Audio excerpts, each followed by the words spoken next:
Shalom, and welcome back to B'nai Noach Academy, Thoughts on the Torah. Please remember to hit the like button and to subscribe, and most importantly, to share this wisdom and inspiration with friends and family. So when talking about the sin of the golden calf, we know that the effects of it, that is the negative ramifications, affected the entire population of the Jewish people going forward throughout history, all the way until the end of time. Unfortunately, it had a very adverse effect on everyone, the sinners and even the righteous. You see, the truth is, when one really examines closely the details of the story, especially when one checks the sources in the Midrash, one finds out something astonishing.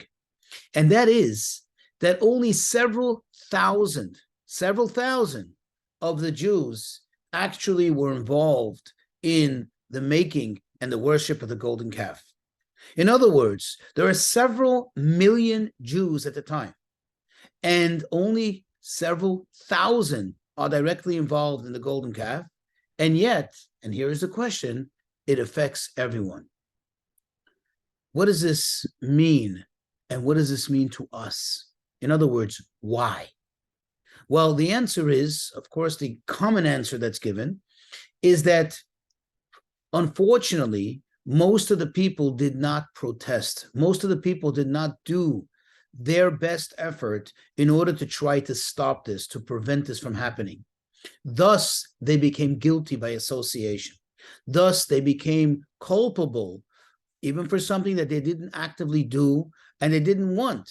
But since they did not express overtly, and moreover, they didn't do any action, they didn't take any action, that is, in order to try to prevent it, they became guilty. They became almost as if they were accomplices to this terrible sin.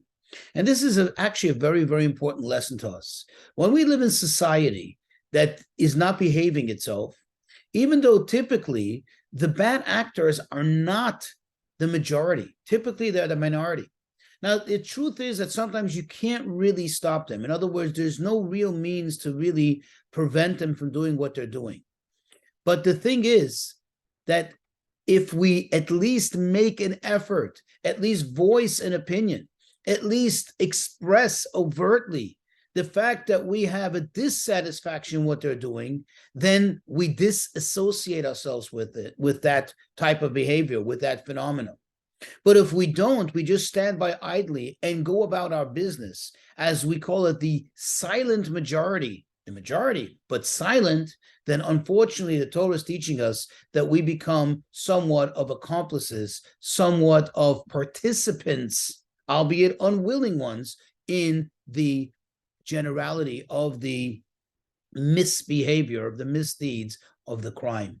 And this is a very important lesson for us. Of course, we have to always do it in the right manner, not to get ourselves in trouble, not to, so to speak, become public enemy, in the sense that, we just, be too loud and boisterous and so on. But at the same time, we are not allowed to, we cannot, it's absolutely forbidden to sit by and watch a segment of society deteriorate itself, a segment of society become so corrupt and not do anything, not say anything, and just stand by as if it's not happening. So this is a message for us. We need to take action. Action doesn't always mean to go out in the streets and scream. Action doesn't mean, God forbid, to beat up anyone, but at least the action should be to actively speak out against it, to actively make a point, at least to those who are willing to listen, and explain to them why the actions that are being taken are wrong, why that type of behavior is unacceptable. And that makes the person separate and excluded from being involved in that terrible, terrible behavior.